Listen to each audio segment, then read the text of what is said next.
Bueno, en este otro video de clase vamos a hacer ahora sí un ejercicio numérico sencillo sobre este tema de de, de las fuerzas, ¿no? De cómo vamos a sumar las fuerzas concurrentes en un plano. Vamos a borrar todo esto porque esto fue un montón de teoría. Ya tienen ustedes su tarea de teoría. Al rato se las voy a poner en la plataforma para que ya quede asentada, pero ya está explicado aquí qué es lo que ustedes tienen que hacer de tarea.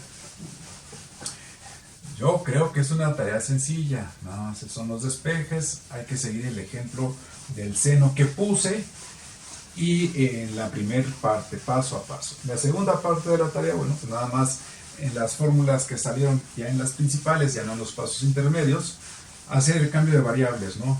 El cateto opuesto, es la Fx, es la Fy, que es la fuerza resultante, es la hipotenusa o qué es y cómo lo voy a poner, ¿va?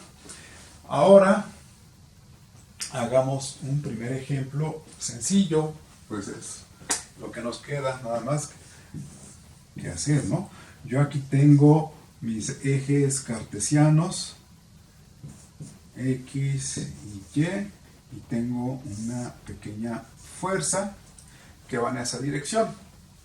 Esta fuerza la puedo llamar fuerza 1 y puedo decir que tiene pues que sean unos 15 newtons de magnitud, ¿no? N de newtons. Acuérdense que newtons en el sistema internacional es la unidad de fuerza. ¿Sí? Entonces ahí está. Como estamos trabajando a nivel de croquis, tenemos nosotros siempre que ponerle aquí que esta fuerza 1 tiene inmediatamente relacionada un ángulo 1 y que este ángulo lo vamos a tener en 20 grados. Ok, y entonces aquí todavía no tenemos más que una fuerza, no hay dos, es un ejercicio sencillo. Obviamente que no queremos saber cuál es la resultante al ser aplicada solamente una fuerza. Obviamente que es la interacción entre únicamente los objetos, el que la aplica y el que la está recibiendo, o al revés, ¿no? Y tenemos esa interacción entre dos cuerpos, pero queremos saber cuáles son las componentes de esa fuerza F1. Si tuviera yo que sacar esas componentes, ¿cuáles serían? Aquí vemos inmediatamente que lo que nos están pidiendo, bueno, escribámoslo para que quede claro, ¿no? Aquí el ejercicio es ¿cuáles son las componentes?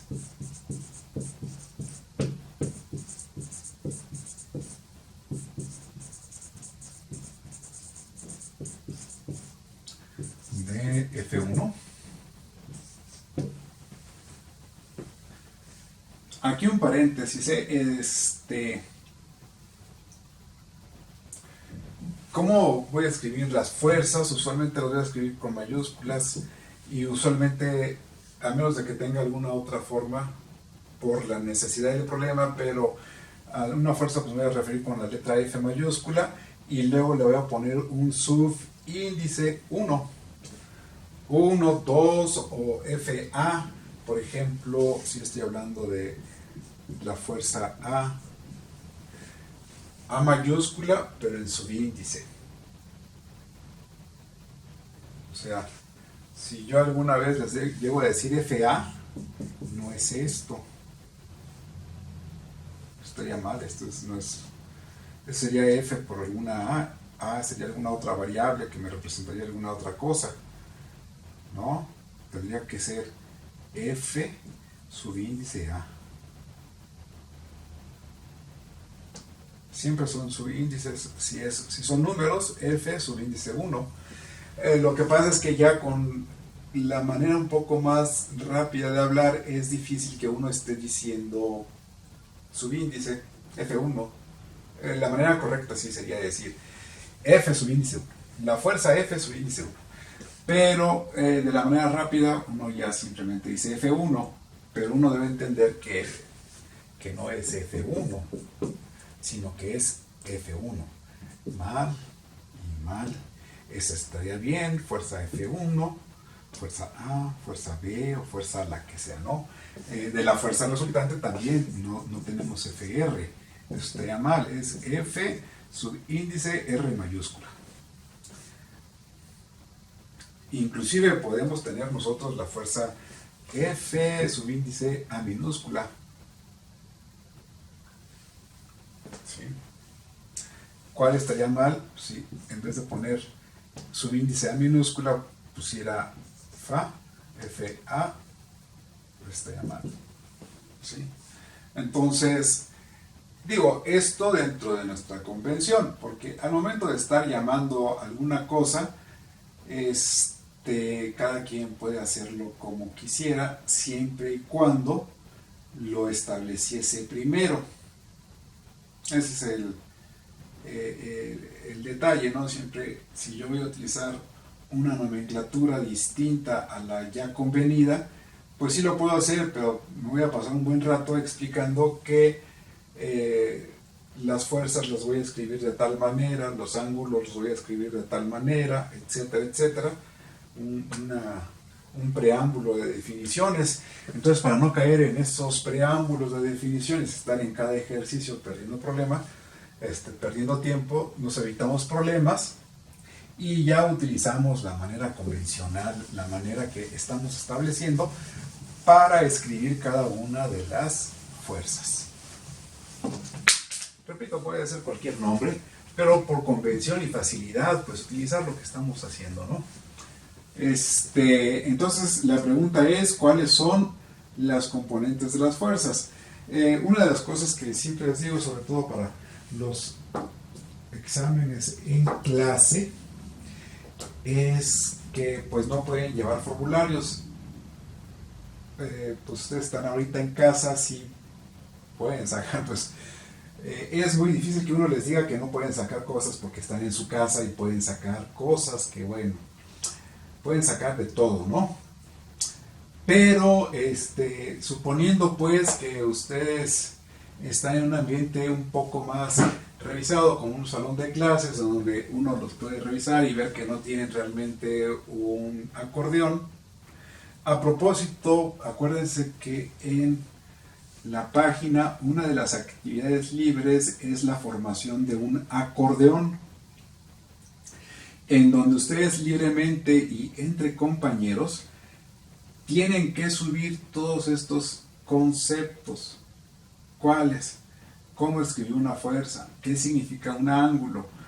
¿Cómo vamos a utilizar la trigonometría? ¿Cuáles son las fórmulas trigonométricas que vamos a utilizar? Etcétera, etcétera. O sea, todos los conceptos que yo estoy diciendo, ustedes libremente los pueden hacer. Los pueden escribir en el acordeón que les puse ahí para que ustedes lo formaran. Ese acordeón les va a ayudar un montón. Además, ustedes se pueden corregir entre ustedes mismos en el acordeón. Si alguien pone un concepto y alguien piensa que no es el concepto, o lo amplía o lo corrige, ¿no? O lo especifica de una manera que sea más entendida. Pero bueno, regresando al punto. Cuando estamos en un examen en el salón, no pueden entrar con su acordeón. Pero yo siempre les digo que en alguna esquina de su hoja de examen, pues pueden hacer un pequeño acordeón en el momento, ¿no? Ya se acuerdan que el seno de alfa es igual al cateto opuesto entre la hipotenusa. El coseno de alfa es igual al cateto adyacente entre la hipotenusa. La tangente de alfa es igual a el cateto opuesto entre el cateto adyacente. Y que h en el teorema de Pitágoras es igual a raíz cuadrada del cateto opuesto cuadrado más el cateto adyacente cuadrado. Cerramos la radical, ¿no? Y ya con esto, ustedes lo escriben en una esquina de su hoja de examen y cuando empiecen a hacer el problema, pues ya no tienen que estar pensando cuál era la fórmula, sino que ya la tienen ahí en la esquinita de su hoja. Como no pueden llevar el examen, un formulario del examen, pero sí lo pueden hacer de inmediato, son fórmulas muy sencillas, ¿no? Que se las pueden aprender, las colocan en una esquina y cada vez que las utilicen, las miran y ya no se están equivocando, o lo pueden hacer igual en su cuaderno.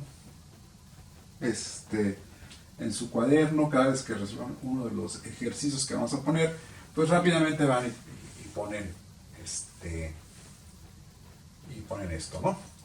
En cada una de las hojas. Voy a resolver un ejercicio, lo primero que empiezo es poniendo mis fórmulas antes de resolver el ejercicio y ya después me arranco a resolver en una esquinita, ¿no? Bien, entonces aquí lo que queremos al final de cuentas es las componentes.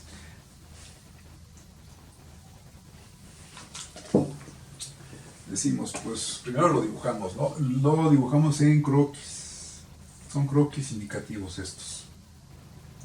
Obviamente que hay de esa manera se dibujar croquis.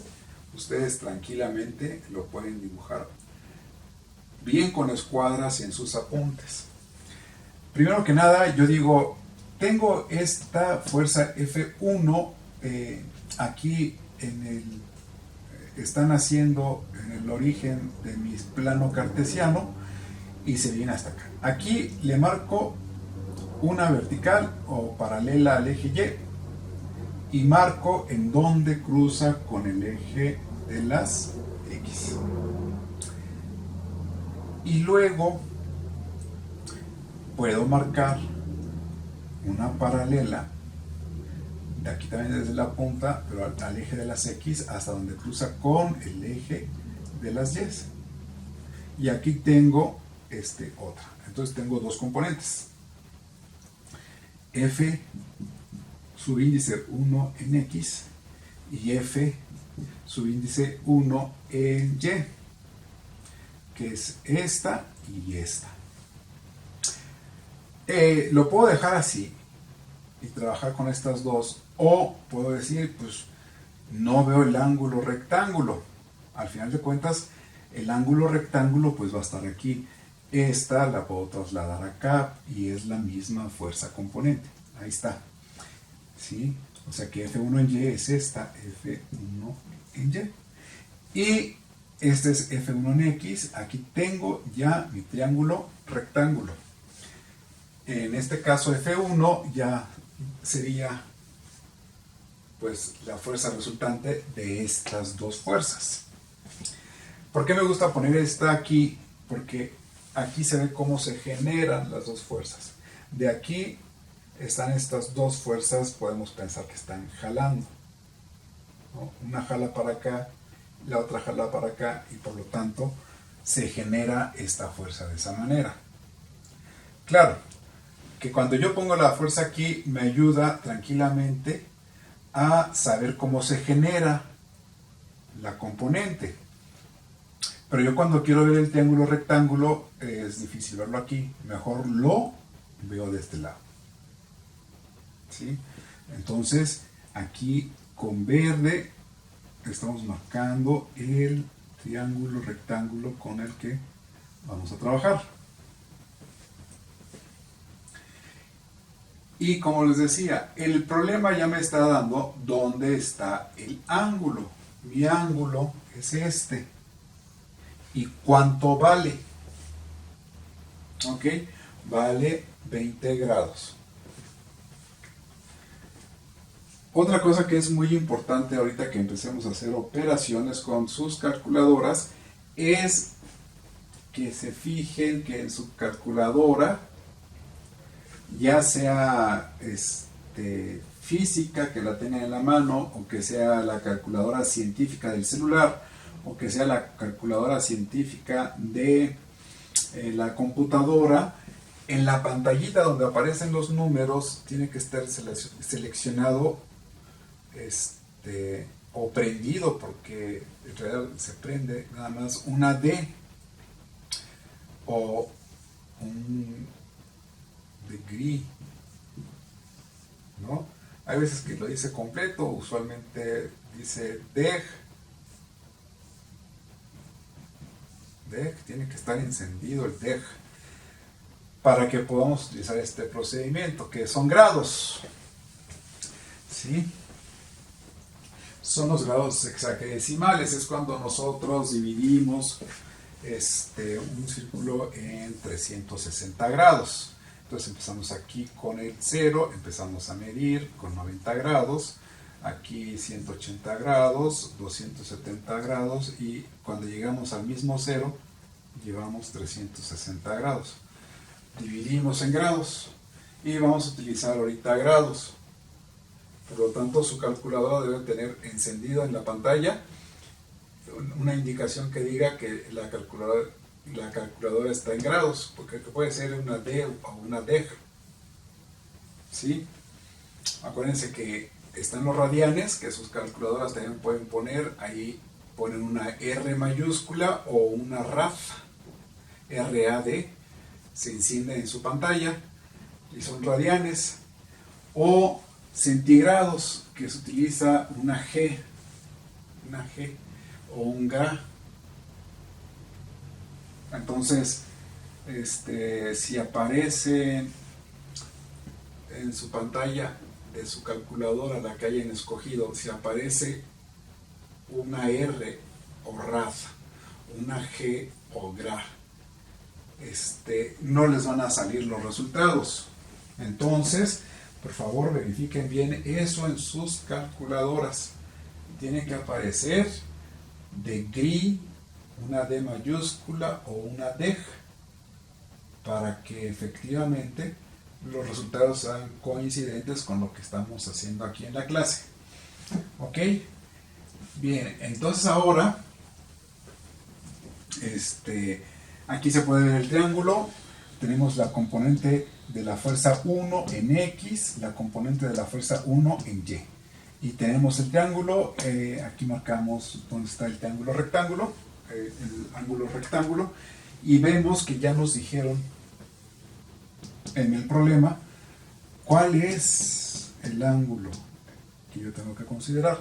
Si yo tengo que considerar el ángulo alfa 1, automáticamente esto se convierte en mi cateto adyacente.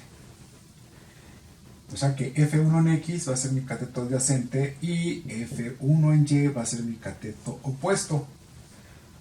¿A quién? Pues a alfa. A alfa 1. A alfa 1. Ojo, nomenclatura. Aquí lo estoy haciendo en el pizarrón y se ve un poquito feo. Pero ya cuando lo hacemos ya para unos apuntes decimos en minúsculas, cateto opuesto. Minúsculas. Pero luego decimos subíndice alfa. Aquí, cuando llamamos al ángulo alfa, decimos alfa y le ponemos un subíndice 1. 1 es el subíndice alfa. En este caso estamos nombrando el cateto opuesto a alfa 1. Entonces, el cateto opuesto, y como ya estamos diciendo a quién, entonces le ponemos subíndice alfa. Subíndice de alfa 1. O sea que llevamos el cateto opuesto en letras normales, alfa 1 en subíndice, pero 1 además es subíndice de alfa. ¿Sí? Esa sería la nomenclatura correcta para que ustedes lo escriban adecuadamente. Aquí con F estábamos refiriéndonos a la fuerza que se llama F1. F1. Entonces el 1 es el subíndice. Pero luego decimos, pero queremos la componente que se encuentra en X. Entonces la nomenclatura es F1X. 1 y X son subíndices. al mismo nivel, pero al final de cuentas su índice es de F1. ¿Sí? Para que cuando hagan los apuntes pues los estén escribiendo bien. Acuérdense que aquí la superficie francamente sí es muy resbalosa, el plumón pues es de agua y resbala, y francamente pues yo no tengo una letra, no tengo pues dotes artísticas como para estar escribiendo muy bonito, ¿no? Pero bueno, entonces tenemos aquí nuestras fórmulas que vamos a utilizar. Tenemos aquí nuestro problema. Ya hicimos un pequeño planteamiento. Nos acordamos que solamente nos dieron las cosas que venían en azul. Ya con verde empezamos a dibujar. Ese es un planteamiento. Estamos tratando de dilucidar cómo vamos a resolver la obtención de las componentes de la fórmula, perdón, de la fuerza F1. Ya vimos que aquí está, nada más tenemos que sacar el cateto opuesto, ¿sí?, al ángulo alfa 1, y el cateto adyacente al ángulo alfa 1 y el cateto opuesto al ángulo alfa 1. ¿Ok? Entonces decimos para F1 en X, que es el cateto adyacente, nos vamos a nuestras fórmulas y vemos que aquí tenemos al cateto adyacente con una hipotenusa y con un ángulo. O sea que aquí el cateto adyacente está relacionado con el ángulo alfa y con la hipotenusa. Tenemos la hipotenusa y tenemos el ángulo alfa. Entonces ya nada más nos haría falta obtener el cateto adyacente. Entonces decimos, vamos a utilizar el coseno de alfa, que es igual al cateto adyacente entre la hipotenusa. Y hacemos nuestros cambios de variables, porque francamente aquí estamos utilizando las variables de fuerza correspondientes.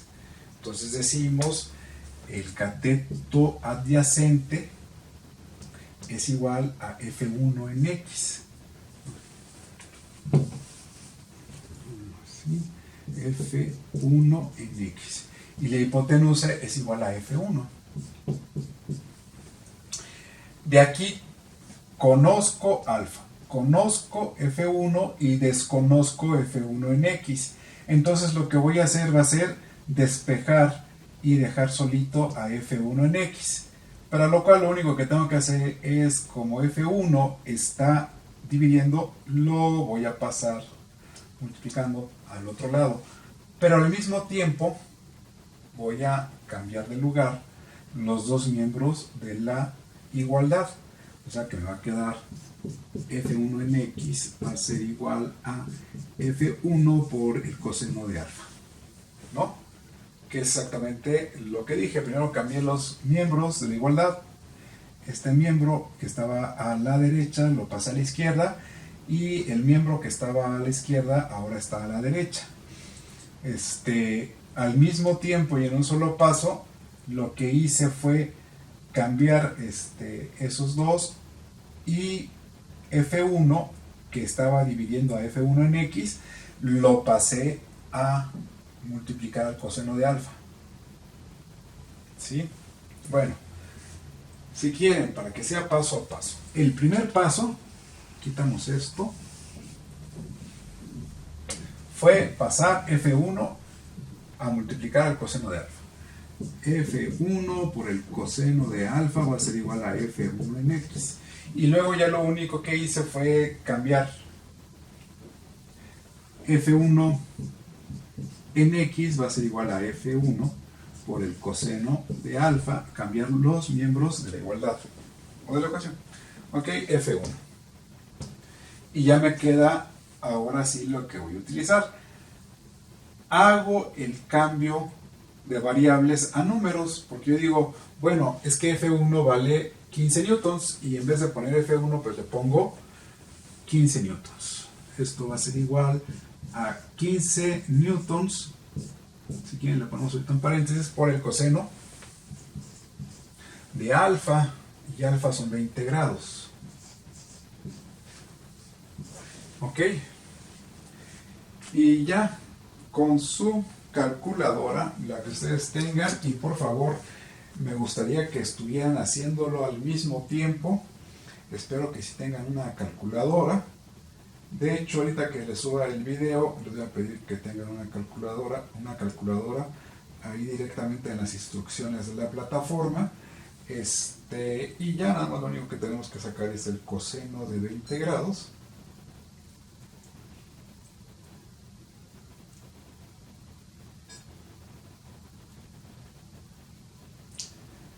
Y lo multiplicamos por 15. Y nos da 14.095, 38, 93, 11, 8. Y viene aquí ahora el tema de si me da tantos decimales, o sea, me da esto, ¿cuántos decimales le ponemos? ¿No? Bueno, primero escribamos 14.095, 14.095, 3893, 3893, 118. Ok. Y newtons. Aquí tenemos unos newtons, un espacio y newtons. Aquí tenemos varias consideraciones. Bueno, aquí ya finalmente tenemos en X. Bueno, no, todavía no, porque todavía nos falta el paso donde lo recortamos. Sí, tenemos unas consideraciones. Y ahí nos tenemos que acordar de las reglas de redondeo. ¿Sí? Que no es solamente cortar. Hay muchas calculadoras, bueno, las calculadoras científicas tienen dos formas. Una donde redondean y la otra en donde cortan. Pero pues están basadas en las reglas de redondeo, que teóricamente ya las deberíamos conocer. En algunas ocasiones les dejo una tarea al respecto, pero ahorita no estoy tan seguro de ello. Pero vamos a ver. Por ejemplo, y es aquí como lo vamos a redondear siguiendo esas reglas. El 8 hace que el 1 cambie a 2. Es un 1, pero ya cambió a 2. Y entonces hace que este 1 permanezca como 1. El 1 hace que este 3 permanezca como 3. Y el 3 no puede hacer cambiar al 9. El 9 hace que este 8 suba a 9. Y este 9 hace que este 3 suba a 4. Y nos quedamos ahí. O sea que lo vamos a redondear a 14.0954. Y nuevamente, newtons. Ahora sí le ponemos aquí igual a F1 en X. Y este es nuestro primer resultado. Esas reglas de redondeo yo estoy seguro que en la secundaria se las enseñaron. Si no, por favor búsquenlas y estudienlas. Posiblemente sí se las voy a dejar de una pequeña tarea de investigación para que ustedes la suban a la plataforma. ¿Ok?